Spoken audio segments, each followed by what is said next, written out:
Welcome to On the Edge with April Mahoney Brains. Here, this is the spot where the conversation is pointed, the guests are sharp, and the responses are never dull.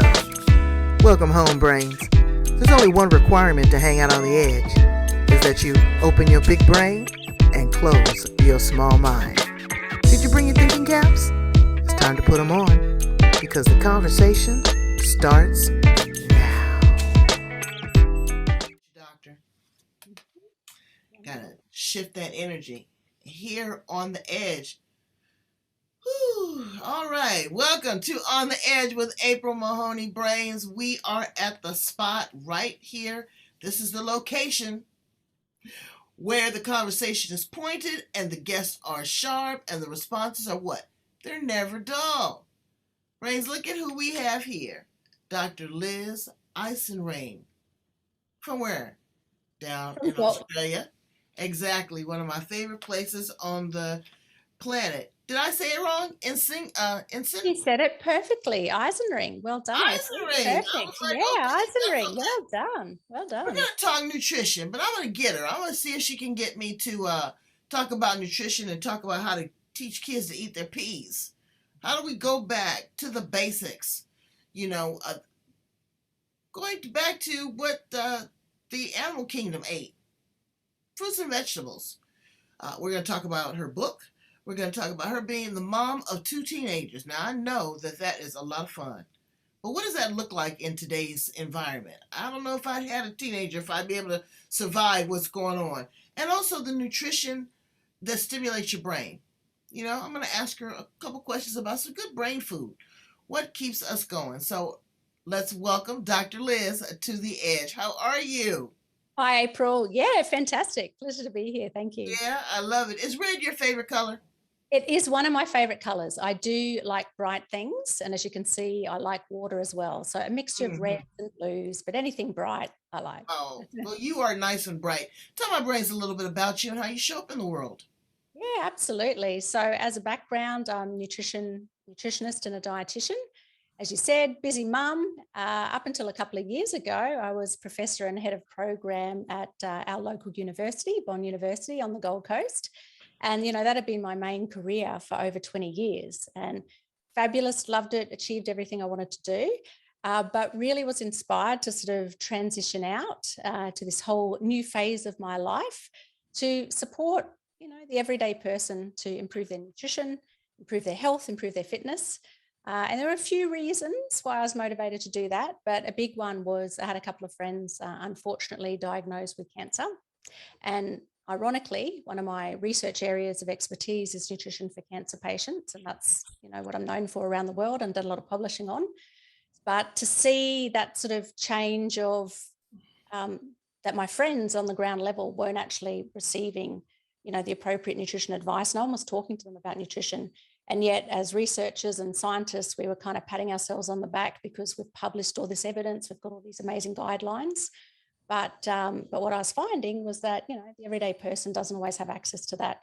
And so whether you want to call it a, midlife crisis, midlife epiphany, whatever you want to say, that was probably one of the big motivators for the next phase of my life to make sure. People ignore it. A lot of times nowadays, they don't know how to comprehend it.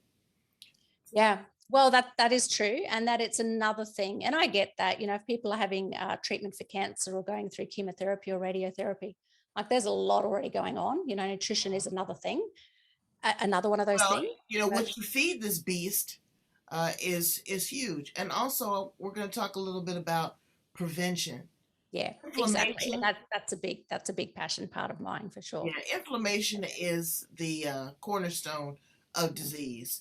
Stress and anxiety, people really don't realize how that shows up in the body and how that really transforms. So these things don't just come up abracadabra, and maybe in some cases they are. Sometimes they're genetics, but we want to really kind of start at a grassroots level. We talk about nutrition and diet. The food pyramid has now been inverted.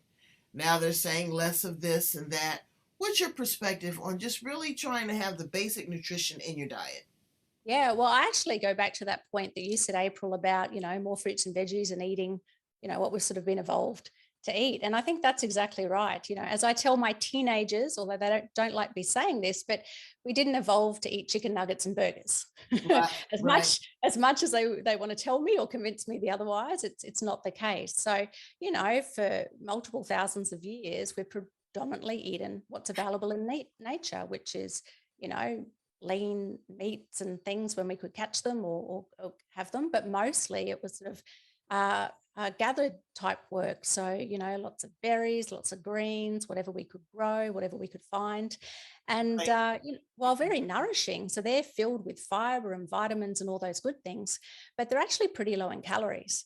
Unfortunately, nowadays it's completely opposite. All our processed food is super high in fat and sugar and calories, and not very high in nutrients. So many of us are overweight and obese, but almost starved in that we're not having, the amount of vitamins and things that we should really have. So for me, it's kind of getting back to basics and just, simple swaps. I understand that not everyone has, the time and energy to always do a lot of cooking, but basic stuff, buying more fresh stuff, seeing how we can slip more fruits and veggies and Right, and legumes and also different things. taking into consideration your sleep and your circadian rhythm, because I get out of whack a lot and I have to pull myself back.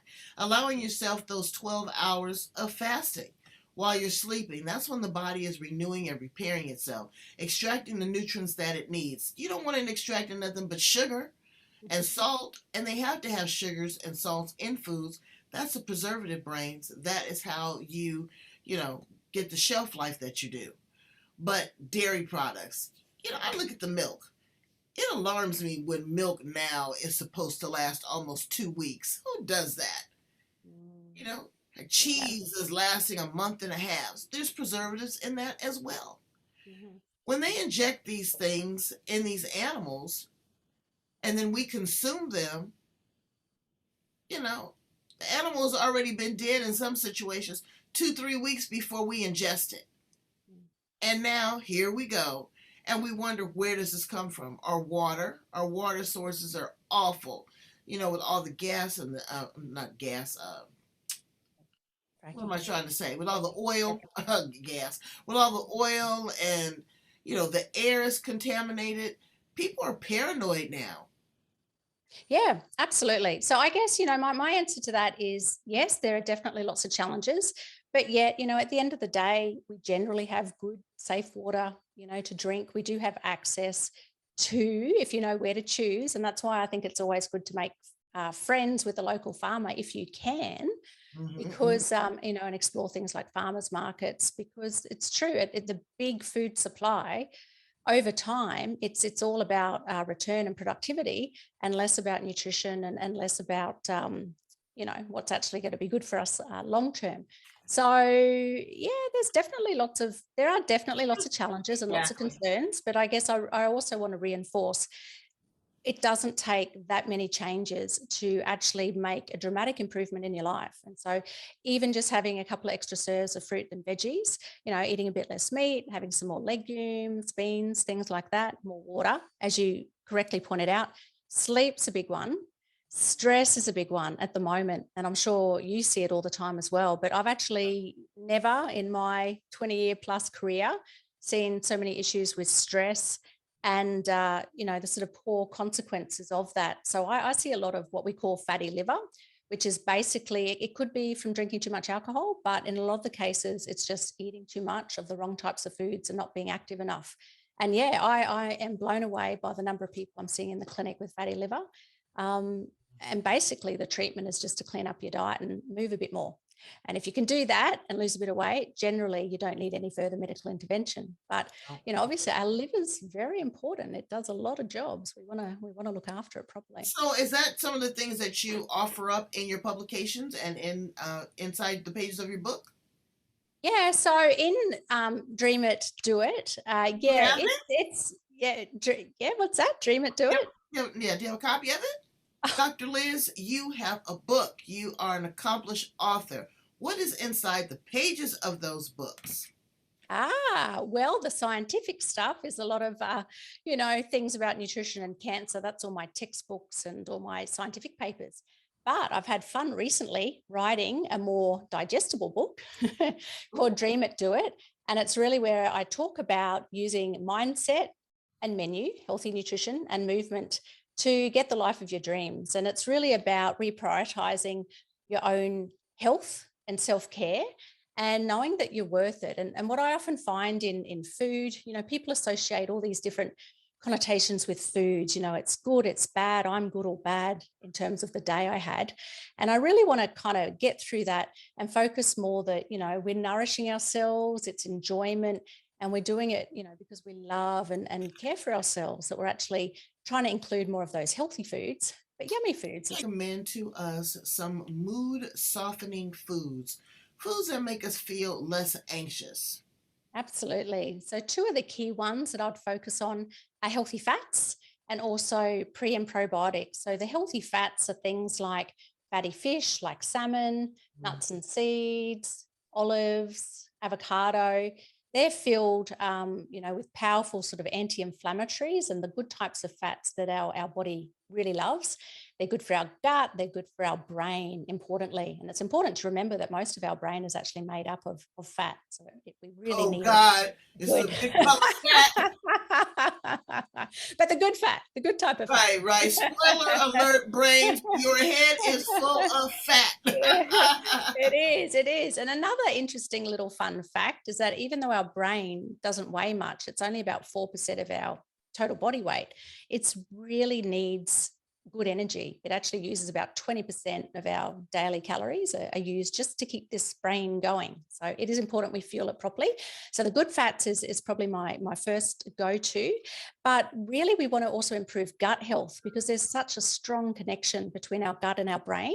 And we've got good evidence that if we nourish our gut through prebiotic fibers, so that's all our fruits and veggies and legumes, and also the probiotics, which are our good gut bacteria, so things found in different yogurts or kefir or different sort of fermented foods, they actually help to encourage good substances made in our gut that can actually travel up to our brain and make us feel better, more energetic, even help us sleep better. And some studies have actually shown that it can help fight food cravings.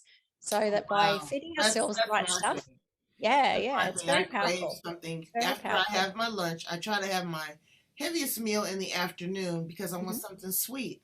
I can't get through it without something, so a piece of chocolate or something. Blood sugar spikes. A lot of people have that because they are diabetic or pre-diabetic. Yes. Timing your food. So we talked a little bit about the fasting. Mhm. That's very, very popular now.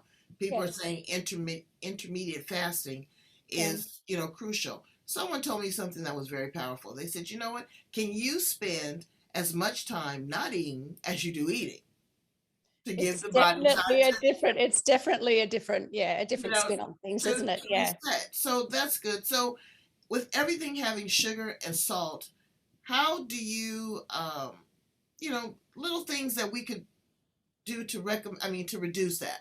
Say Yeah, like absolutely. if you have a syrupy drink or a juice, because they're not all juice. Can you dilute that with water a little bit to get rid of the sugar, the salt content in food? What are some sneaky little tips that we could use? Yeah, absolutely. So I like the dilution idea. So, I mean, there's two ways. Either we eat foods that have less sugar in them, which are our things found in nature. But if we do want, a little bit of juice or something else, then absolutely just diluting things out with water is a great way to go. Getting rid of salt. So any canned goods are, full of salt. So rinsing them clean until the water actually comes clean is another good little tip.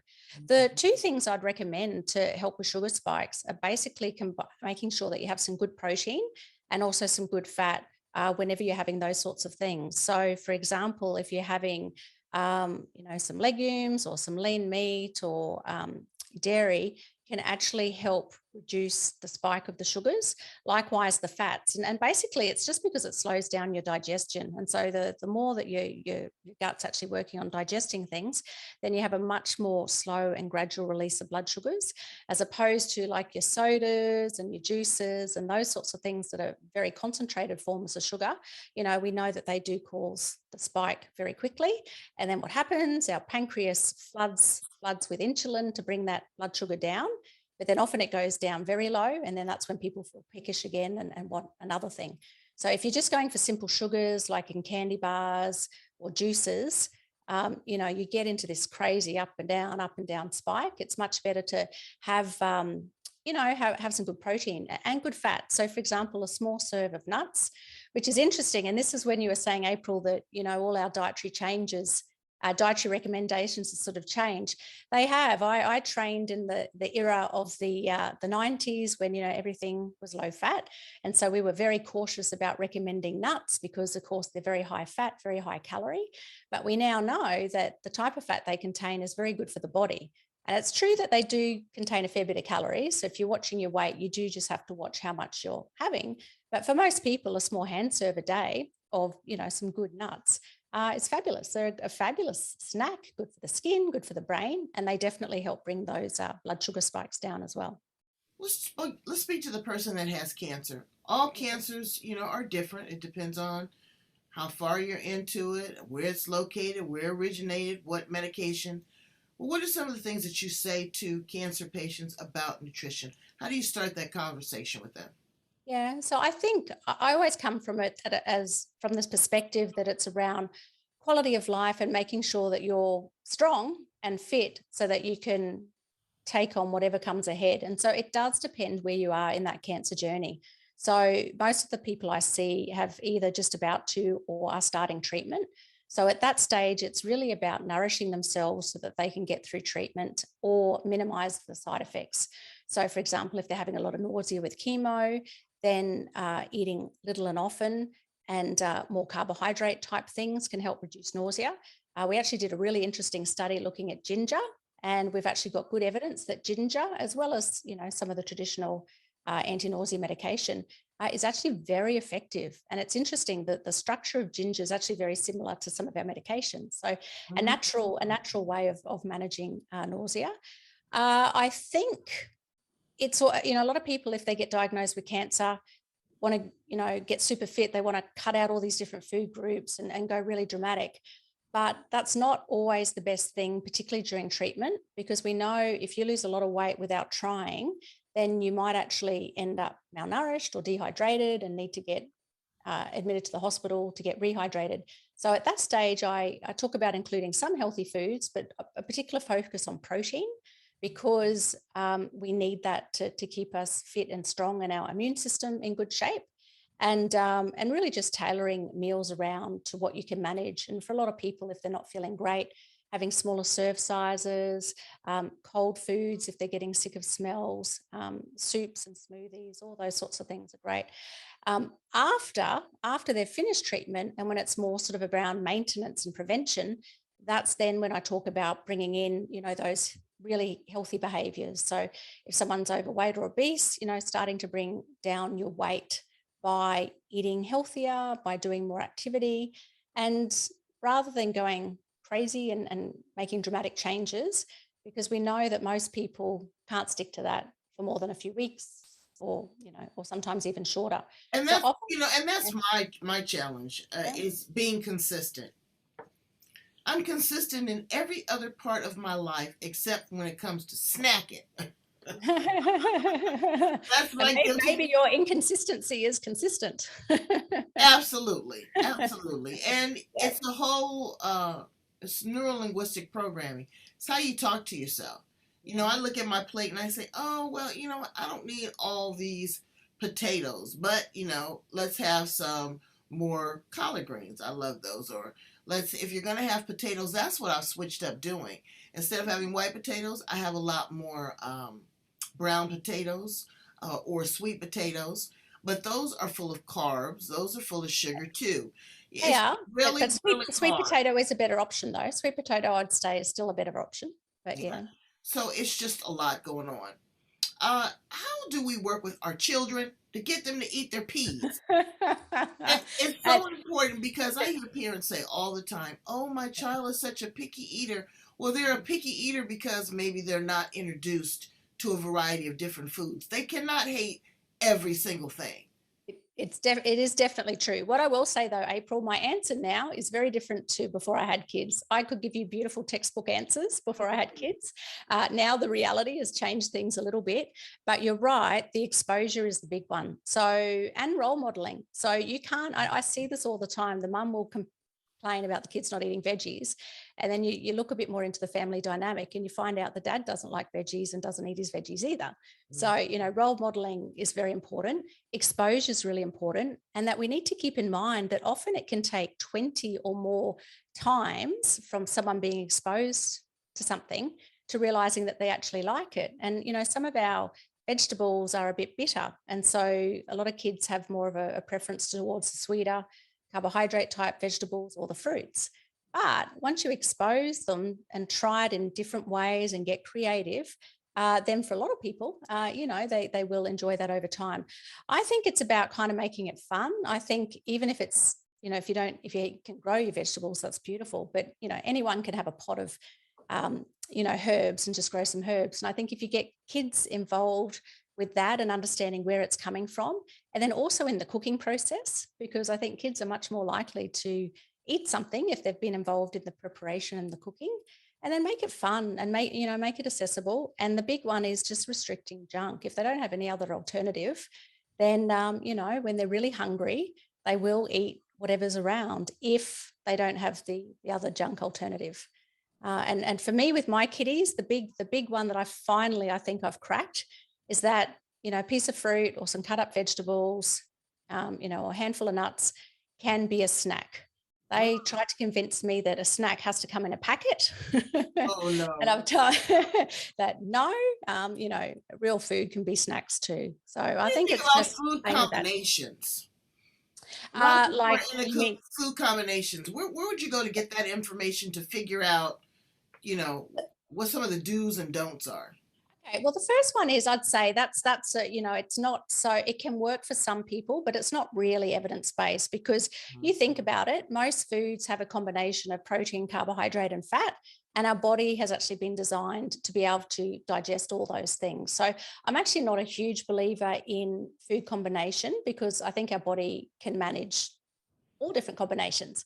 But why I think they work is because it limits things. So the big one is often that you can't have fats with your carbohydrates. So you focus usually on your protein and vegetables, and can't have fat with carbohydrates. And you think about it, you're going to restrict things because if you can't have butter on your bread, or you can't have cream on fruit or whatever else, then you're immediately cutting out a whole range of different foods. So for some people, if they're interested, they can look into that. But my preference would be more thinking about how you can include better quality protein, better types of fats, and regularly throughout the day. So and food prepping. I think a big one is that Right, one people. that can be Yeah, big. yeah, it really, and then, people, it could seem it's so overwhelming, but, even just buying a packet of pre-washed lettuce, opening a can of tuna and maybe some four-bean mix, put it together. It's a very easy lunch. It's very healthy. And it's, it takes less than 2 minutes. So I think often we come up with all these excuses of why we can't eat healthy. But if we think about it, and it may just be spending, half an hour on the weekend doing a big batch of something like a soup, or pre-portioning out different salad Right. things into containers, and then you can just grab it. And what I've noticed with my kids, what does work is if things are in nice little containers and ready to go in the fridge, then they get eaten. If it's exactly the same food, but it's, they Right. can't see it, or it's in Uh, a big bulk. it's the visual. It's the visual Yes. stimulation. Yeah, That absolutely. speaking of visual stimulation, I had to do that with my mother. It wasn't COVID or anything, but prior to her passing, about 2 or 3 years prior to that, she had completely lost her sense of taste, and it was Mm, absolutely horrible for her. I can yeah, imagine because she couldn't taste it, so she would just eat, eat, eat, trying to fill a void. And yeah. so what I tried to do is make the food more texturous so that she Mm, could feel it, and also more colorful. The more color you have on your plate, Brains, you can't go wrong. You know, the smaller size piece of meat that you have, I'm carnivorous. I like meat. I love a steak, a good lamb chop, all of that, but in moderation, because it takes the body a long time to digest and process Yeah, this, it does. you Yeah. know. And so, again, good elimination, bowel movement. People don't think about that. They don't look back in the throne after they've used the restroom, but you need to know what your bowels look like. That is a key indicator as to what's going on with your body. Absolutely. And what goes in needs to go out. And, Absolutely. unfortunately, Absolutely. with our processed diet, most people aren't getting enough fiber. A lot of people aren't as regular as they should be. So, yeah, that's one of the best ways, improving your fluids, getting a bit more natural food and fiber in. And it makes such a difference. Are you pro supplement?